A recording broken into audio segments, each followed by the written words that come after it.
तुम रूम में बुला के कुकर्म करना चाह रही थी, तुमको रूम में जगह नहीं दिया तो तुम बाथरूम में जाके कुकर्म करने का काम की। और ऐसे परिस्थिति में यदि वो बच जाती है, भाभी को फंसाने के लिए एक बनाया जाता है। कुछ दिन में देखिएगा, बोलेगा कोई मीडिया वाला पूछ देगा, कहेगा ये भी कुकर्म में था, पुलिस का नाम बोलेगा, पुलिस को भी बोलेगा कि ये भी कुकर्म में था। उसको लग रहा है कि मैं जिसको बोलेंगे वो फंस जाएगा। कानून अंधा है क्या? आपको बॉयफ्रेंड आप रखिए, ठीक है, आज़ादी है, लेकिन आपको लाइसेंस नहीं है कि आप अवैध रिश्ते को आप घर में बुला के अवैध काम कीजिए। ये अनैतिक है। अपने जिस्म के हवस को, भूख को मिटाने के लिए यदि आप अनैतिक कार्य करते हैं और उसमें कोई मर जाता है तो शहीद की दर्जा नहीं मिलेगी, कुकर्मी की दर्जा मिलेगी। दादी के बयान का कोई महत्व नहीं है कि एक साथ वो 15 लड़कों से बात कर रही थी। जी। इस बात का क्या गारंटी? उसका मेडिकल क्यों नहीं हुआ? यदि वो कहती मैं कुकर्म नहीं की तो तुम मेडिकल दिखाओ। हाँ। उस लड़की का खुद बोलती कि मैं मेडिकल जांच कराती हूँ। यदि दिख जाए कि मेडिकल में उसके साथ शारीरिक संबंध कोई स्थापित किया है कि नहीं, इस हैसियत से वहाँ वो रह रही है। क्या उसकी शादी हो गई? क्या उसकी शादी हो गई थी जो तुम विधवा का दर्जा? क्या हिंदू धर्म में शादी विवाह का कोई संस्कार का कोई महत्व नहीं है? वो ये दिखाना चाह रही है, अल्पज्ञानी हो के वो समझती है कि मैं सबको नचा रही हूँ। कभी मीडिया के साथ बदतमीजी कर रही है, कभी जो है पूरे समाज के, कभी पूरे गांव के लोगों को करे कि पूरे गांव वाले को फंसा रही है। वो अपराधी केवल किसका? आरती अपराधी माँ बाप का नहीं है।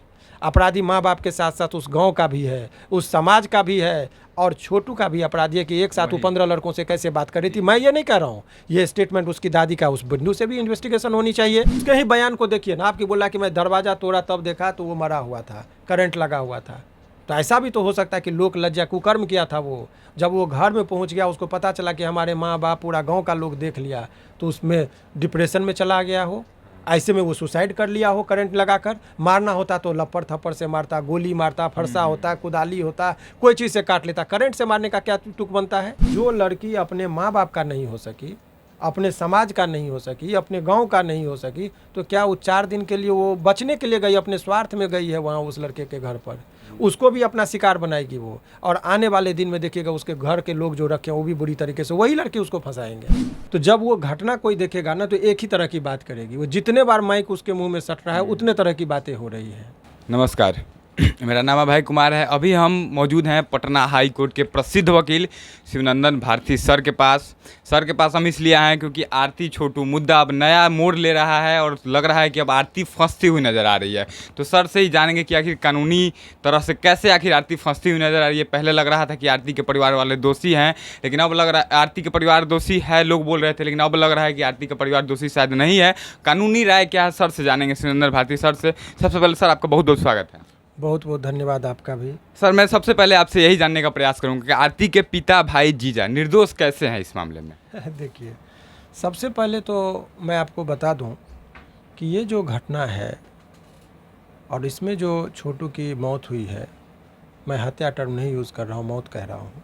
तो छोटू की जो मौत हुई है तो उनके परिजन और इस घटना से मैं भी काफ़ी दुखी हूँ। किसी की मौत नहीं होनी चाहिए, और उस परिवार में खास करके जिनके बच्चे की मौत होती है, उन माँ बाप का ऐसे परिस्थिति में किसी की कोई गलती नहीं होती है, तो उनके प्रति भी हमारी गहरी संवेदना है। लेकिन कानून का चश्मा अलग होता है, वो जज्बाती होकर कोई चीज़ नहीं देखता है। आप देखेंगे कि कानून की जो मूर्ति होती है उसके चेहरा पर जो है, आँख पे पट्टी बंधा होता है, वो घटना स्थल को नहीं देखती है, वो साक्ष्य और तमाम तरह के सबूतों को तौलती है वो। तो इस पूरे घटना में जो आप देखेंगे, तो आप जो लड़की का जो बयान आ रहा है, एक मात अपने आप को चश्मदीद यानी कि आंखों देख की जो घटना को बता रही है, वो और आरती है। और आरती का कहना है कि मैंने घटना को देखा। उसके बयान को आप देखेंगे तो जब वो घटना कोई देखेगा ना, तो एक ही तरह की बात करेगी वो। जितने बार माइक उसके मुंह में सट रहा है उतने तरह की बातें हो रही हैं, तो संदेह के घेरे में वो स्वयं आ जाती है। नंबर 1।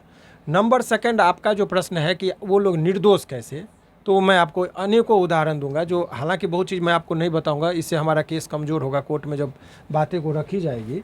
लेकिन मैं आपको जानकारी के लिए बता दूं, पॉइंट बाय पॉइंट यदि मैं आपको बताऊं सारे चीज़ों का, तो आपको अवलोकन से पता चलेगा कि पहली बात देखिए कि वो लड़की क्या कहती है। लड़की का पहला बयान आया कि मुझे एक रूम में बंद कर दिया गया और उसको दूसरे रूम में लेके जाया गया जहाँ उसको मारपीट के मारा गया, फलना फलना व्यक्ति ने मारा। अब एक चीज़ बताई कि जब उसको एक रूम में बंद कर दिया गया तो दूसरे रूम की घटना उसको वो दिव्य दृष्टि थी कि क्या दूसरे घटना को भी देखती थी? तो ये कहना गलत है उसका कि उसने पूरे घटना को देखा था। नंबर 1। नंबर 2, वो लड़का को 2 बजे रात में जो है, किसी के घर में यदि कोई पहुंचती है या पहुंचता है 2 बजे रात में बिना कोई उचित कारण दिखाए हुए, तो वो 2 बजे रात में यदि किसी के पास जाएगा तो नेचुरल रिएक्शन क्या होगा उसका। एक गार्जियन होने के नाते समाज में देखिए, इसका ये जो घटना का जितना आप लोगों ने जिक्र किया, एक समाज उसको देख रहा है और उसका भी कुप्रभाव आज के बच्चे जो हैं खास करके नई पीढ़ी पर पड़ सकता है। आपको बॉयफ्रेंड आप रखिए, ठीक है, आज़ादी है, लेकिन आपको लाइसेंस नहीं है कि आप अवैध रिश्ते को आप घर में बुला के अवैध काम कीजिए। ये अनैतिक है, इसको सभी लोगों को बोलना होगा। ये अनैतिक कार्य का आपको लाइसेंस नहीं दे रहा है। ठीक है, प्यार मोहब्बत का, और ये प्यार मोहब्बत है नहीं, मोहब्बत त्याग मांगता है, बलिदान मांगता है, एक संस्कार और कुरीति के ओर नहीं ढकेलने की बात कही जाती है। ये अपने जिस्म के हवस को, भूख को मिटाने के लिए यदि आप अनैतिक कार्य करते हैं और उसमें कोई मर जाता है तो शहीद की दर्जा नहीं मिलेगी, कुकर्मी की दर्जा मिलेगी। सर, अगर पिता, भाई, जीजा दोषी नहीं है तो आखिर इस मामले में दोषी कौन है फिर? देखिए, इस पूरे मामले में कहना अभी उचित नहीं है। दोषी उस लड़की का, वो लड़की पूरी तरीके से है। अब कैसे दोषी है, मैं उस पर मेरा जो बात समझिए, क्योंकि आप लोगों का ट्रायल मीडिया ट्रायल चल रहा है और इसमें जज जो है सो जनता है। जनता जो दिखती है वो मेरा तर्क आपको लगेगा। सबसे पहले एक चीज़ बताइए कि ठीक है, प्यार अंधा होता है, इमोशन होता है, लोग को अपने बारे में पता नहीं होता है कि मैं कहाँ जा रहा हूँ। लेकिन एक चीज़ आप मुझे बताइए कि 2 बजे रात में लड़के को बुलाया गया, ये कह रही भाभी को बुलाई, लेकिन क्या भाभी का कॉल डिटेल है? क्या कोई रिकॉर्डिंग है? क्या भाभी के पास मोबाइल था? क्या इस पहलू का कोई महत्व नहीं है? दादी के बयान का कोई महत्व नहीं है कि एक साथ वो 15 लड़कों से बात कर रही थी? जी। इस बात का क्या गारंटी? उसका मेडिकल क्यों नहीं हुआ? यदि वो कहती मैं कुकर्म नहीं की तो तुम मेडिकल दिखाओ। हाँ। उस लड़की का खुद बोलती कि मैं मेडिकल जांच कराती हूँ। यदि दिख जाए कि मेडिकल में उसके साथ शारीरिक संबंध कोई स्थापित किया है कि नहीं, तो जब वो अभी पाक और साफ बनती है, अपने माँ बाप और पूरे कुल, पूरे समाज, पूरे बिहार और हिंदुस्तान का नाम वो खराब कर रही है। वो एक कहती है, वो ये दिखाना चाह रही है, अल्पज्ञानी हो के वो समझती है कि मैं सबको नचा रही हूँ। कभी मीडिया के साथ बदतमीजी कर रही है, कभी जो है पूरे समाज के, कभी पूरे गांव के लोगों को कर रही है कि पूरे गांव वाले को फंसा रही है वो। अभी सवाल ये नहीं है कि उसके अपने माँ बाप को फंसा रही है, सभी लोगों को इस पर एकजुट होना होगा। वो फंसा रही है पूरे गाँव वाले को भी, कि गांव के लोग आके मारे तो अब अज्ञात लोगों में नाम आ जाएगा, गांव वाले क्या करेंगे? तो उसके बात में कोई सिमिलरिटी नहीं है। दूसरी बात कि किस हैसियत से वहाँ वो रह रही है? क्या उसकी शादी हो गई? क्या उसकी शादी हो गई थी जो तुम विधवा का दर्जा? क्या हिंदू धर्म में शादी विवाह का कोई संस्कार का कोई महत्व नहीं है? 7 फेरे का है जो हमारा हिंदू मैरिज एक्ट में सेक्शन 5 पढ़िएगा तो उसमें कुछ कंडीशन दिया गया है शादी का। क्या उससे वो ऊपर है? वो जो हमारा शास्त्र है उससे भी ऊपर चली गई। ये किस दिशा में समाज को लेके जाना चाह रही है? अभी कह रही कि हमको सभी लोग गिरफ्तार हो गए जो मोस्ट प्रोबेबली थे। अभी भी बयान लेता है तो कह रहे नहीं, हमको पुलिस तो कोई मदद ही नहीं कर रही है। तो क्या करे, डायरेक्ट उसको निकाल के तुम्हारे माँ बाप को गोली मार दे? और जो लड़की, ठीक है, अभी 21 साल वो बता रही है, मैं इस चीज़ को नहीं मानता हूँ जब तक सर्टिफिकेट ना देख लूँ। उसका बचकाना वाला बात है। और अभी जो है सो जो लड़की अपने माँ बाप का नहीं हो सकी, अपने समाज का नहीं हो सकी, अपने गांव का नहीं हो सकी, तो क्या वो 4 दिन के लिए वो बचने के लिए गई, अपने स्वार्थ में गई है वहाँ उस लड़के के घर पर? उसको भी अपना शिकार बनाएगी वो। और आने वाले दिन में देखिएगा उसके घर के लोग जो रखे हैं वो भी बुरी तरीके से वही लड़की उसको फंसाएंगे। मैं, आप मेरी भविष्यवाणी जान लीजिए, एक लॉ का एक्सपीरियंस के आधार पर मैं बता रहा हूँ। क्योंकि जब वो अपने स्वार्थ में इस तरह का हरकत को कर रही है, तो ये तमाम तरह का चीज़ है। देखिए सर, बहुत ही कानूनी तरह से सर बात करें, जज्बाती नहीं है लोग, भारत के लोग जज्बाती हो गए हैं। बाकी हालांकि बहुत सारे लोग कॉल करते हैं तो हमें लगता है लोग जज्बाती हैं। समझने की ज़रूरत है। पहले आपको मैं बता देना चाहता हूं कि कोई भी कमेंट करने से पहले सर की बातों को 2 से 3 बार सुनिएगा, समझिएगा, उसके बाद कमेंट करके जवाब दीजिएगा कि आप क्या सोचते हैं इस बारे में। सर से आगे जानेंगे। सर, कानूनी धारा क्या कहता है इस मामले में? कानूनी दौपेच की बात है। कानून में जो लिखा गया है उसी चीज़ पर वो बात होती है। कानून में बहुत सारी बातों का जिक्र है, तो साधारण जनता को मैं, आप चूँकि वहाँ पर व्याख्या होती है, इतनी मोटी मोटी जो बुकें देख रहे हैं ना आप, किताब, उसमें शब्दों का ही व्याख्या होता है कि इस शब्द का मीनिंग ऐसे लगना चाहिए। तो 2-3 ग्राउंड है कानून के दृष्टि में। पहला है कि जो आप मर्डर जिसको कर रहे हैं उसको परिभाषा सेक्शन 300 में किया गया है, सज़ा 302 में होता है। 302 का अपवाद है। अपवाद ये है, पहला कि आप उसमें यदि कोई भी ऐसी हरकत देखते हैं जिसमें grave and sudden provocation, 2 term मैं यूज कर रहा हूँ, ग्रेव और सडन माने अचानक, और ग्रेव का मतलब गंभीर, प्रवोक किया गया हो, ऐसा चीज़ कि आप उत्तेजित हो गए हो, ठीक है, और उसका नेचर बहुत ग्रेव है, तो यदि ऐसे में यदि आपने किसी का को मार भी दिया तो वो हत्या की श्रेणी में नहीं आएगा। ऐसा डिफिनीशन आईपीसी कहता है, 1860 में लिखा गया है और लॉर्ड मैकेले के द्वारा लिखा गया है। तो उस टाइम में भी उस चीज़ों को रखा गया था। तो आप बोलिएगा ग्रेव एंड सडन प्रोवोकेशन क्या है, उसकी व्याख्या आप कानूनी तौर पर समझिए, जो एक इस बात को समझने के लिए एटलीस्ट आपको लीगल माइंड होना पड़ेगा। जो पढ़े लिखे लोग हैं, जो थोड़ा भी बात को समझना चाहेंगे वो समझेंगे। तो उसमें जो वो बात कही गई है कि ग्रेव, मान लीजिए आप ग्रेव कैसे और सडन, इसका डिफेंस हम लॉ में लेंगे, कैसे लेंगे वो समझिए। पहली बात कि अचानक, उसी लड़की की बात को मैं मानता हूँ जितना वो बयान दे रही है। अभी मैं अपनी पक्ष की बात नहीं बता रहा हूँ, डिफेंस का विटनेस की बात नहीं कह रहा हूँ। उसने एक तरफा जो बयान दिया उस पर समझिए। वो कहती है कि बाथरूम जो उसके आंगन से दूर है, वहाँ पर आपत्तिजनक स्थिति में देखा गया, वहाँ पे पकड़ा गया। तो ये बात तो सत्य है ना कि वो लड़का उसके घर में था। इसमें कहीं उसको एडमिटेड फैक्ट है, सभी लोग एडमिट कर रहे हैं कि लड़का का मौत उसके घर में हुआ। तो 2 बजे रात में आप सोचिए, समाज में किसी के घर में माँ बहन हो और कोई पराया लड़का घुस जाए तो क्या होगा? सडन प्रोवोकेशन होगा ना, गुस्सा आएगा ना अचानक से, क्या रे ये कैसे घुस गया मेरे घर में। उस आवेग में यदि किसी की मौत भी हो जाती है तो हत्या की श्रेणी में नहीं आएगा। याद रखिए, ये कानूनी बात मैं बता रहा हूँ। तो ग्रेव एंड सडन प्रोवोकेशन का मामला, ये एक लीगल एस्पेक्ट से डिफेंस है, नंबर 1। नंबर 2, एक सेल्फ डिफेंस का भी मामला आता है, आत्मरक्षा, जो आईपीसी में 96 से लेकर 106 धारा तक में विभिन्न परिस्थितियों का वर्णन किया गया है। उसमें आपको बता रहा है कि सेल्फ डिफेंस में एक ग्राउंड है जिसमें defence against body and defence against property. उसमें बोलता है कि आपको, मान लीजिए आपका कोई डकैत है, संपत्ति की रक्षा करना है। अब आप देखिएगा कि मेरा सामान डकैत लेके जा रहा है तो हम पुलिस को बुलाने जाएंगे, कॉल करेंगे, सामान हम ले जाने देंगे? तो अपने संपत्ति और अपने मूल्य, अपने प्रॉपर्टी को बचाने के लिए, अपने आप को बचाने के लिए यदि किसी की हत्या भी करनी पड़ती है तो वो जायज़ है। ऐसा आईपीसी कर रहा है, मैं नहीं कर रहा हूँ, कानूनी बात मैं बता रहा हूँ। अब 2 बजे रात में वो लड़का पहुँचा, तो 2 बजे रात में यदि वो पहुंचा, हम तो नहीं जान रहे हैं कि वो क्या है। हो सकता है कि आरती के साथ उसका प्रेम प्रसंग है, दोनों गुप्त रखी थी मामला को। एक भाई पिता तो वो नहीं जान रहा कि हमारे बच्ची के साथ अवैध संबंध है, वो तो यही समझेगा कि अवैध है, चोर है कि डकैत है, मेरे घर में घुसा। उस आवेग में यदि उसके साथ मारपीट गई तो कौन सा अपराध हुआ? जबकि आरती ने खुद बताया कि किसी को पता नहीं था, किसी को पता नहीं था। तो ये उसका सबसे बड़ा कुकर्म था। तो कुकर्म तो लोग को बताते नहीं है, तुमने चुपके से घर में बुला लिया, नंबर 1। एक चीज़ और देखिए, सामाजिक पहलू आप सोचिए, जिससे भी उससे बात कीजिए, कौन है अपराधी, तो कभी बोलेगा सबसे बड़ा अपराधी मेरा भाई, कभी बोलती है सबसे बड़ा अपराधी मेरा जीजा, कभी बोलती है सबसे बड़ा अपराधी मेरी भाभी। अरे भाभी और ननद का एक पवित्र रिश्ता है। उस रिश्ते में ननद और भाभी का बहुत क्यूट और बहुत प्यारा रिश्ता होता है। कुछ यदि बात भी करती है तो भाभी माँ के समान होती है। उसको उसने कुछ कहा होगा कि भाभी मेरा प्रेम प्रसंग का है, भाभी ने मुस्कुरा के टाल दिया, उसको आपने अभियुक्त बना दिया। भाभी का कर्तव्य भाई के प्रति भी होता है, भाभी का रोल एक पिता के और उस ससुराल में जहाँ रहती है उसके प्रति भी है। उसने यदि अपने भाई को, अपने उनको मनाने के लिए हस्बैंड को बोला तो कैसे तुमको कुकर्म में हाथ साथ नहीं दिया? तुम रूम में बुला के कुकर्म करना चाह रही थी, तुमको रूम में जगह नहीं दिया तो तुम बाथरूम में जाके कुकर्म करने का काम की। और ऐसे परिस्थिति में यदि वो बच जाती है, भाभी को फंसाने के लिए एक बनाया जाता है। कुछ दिन में देखिएगा, बोलेगा कोई मीडिया वाला पूछ देगा, कहेगा ये भी कुकर्म में था, पुलिस का नाम बोलेगा, पुलिस को भी बोलेगा कि ये भी कुकर्म में था। उसको लग रहा है कि मैं जिसको बोलेंगे वो फंस जाएगा। कानून अंधा है क्या?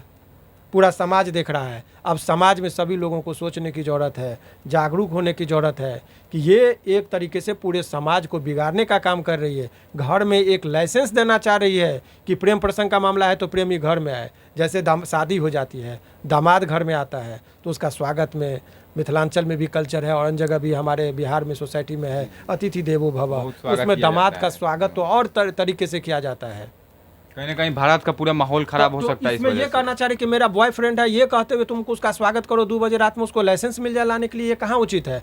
और मुझे हैरत तो तब होती है कि समाज के कुछ लोग ये दिखाने की कोशिश कर रहे हैं कि नहीं, आरती जो कर रही है वो सही कर रही थी, प्रेमी का हत्या हुआ है। अरे प्रेमी का हत्या हुआ होता तो उस लड़की का कर्तव्य था, प्रेम करती तो अपने माँ बाप को बुलाती, बैठाती, समझाती, उसको रात के अंधेरे में अपने घर में नहीं लाइसेंस देती कि आइए। और वो कहती है ना कि मेरी भाभी बुलाई, मैं दावे के साथ कह सकता हूँ कि उसका मेडिकल होना चाहिए, लड़की का दूध और पानी का पानी, कुछ वहीं साफ हो जाएगा कि कितना कौन है क्या है। और सारा चीज़ आपको क्या लग रहा है बचा है? एडवर्स इसमें इन्वेस्टिगेशन करवाऊंगा मैं, एडवर्स की उसको भी कटघरे में खड़ा कीजिए। अभी जिसको आप मान रहे हैं कि प्रोसिक्यूशन के तरफ से अभियुक्त, वो भी बनेगी क्योंकि तुमने उसको बोला फसला के बुलाया था और वहाँ पर उसकी मौत हुई। और वो अपराधी केवल किसका? आरती अपराधी माँ बाप का नहीं है, अपराधी माँ बाप के साथ साथ उस गांव का भी है, उस समाज का भी है, और छोटू का भी अपराधी है कि एक साथ वो 15 लड़कों से कैसे बात कर रही थी। मैं ये नहीं कह रहा हूँ, ये स्टेटमेंट उसकी दादी का, उस बिंदु से भी इन्वेस्टिगेशन होनी चाहिए।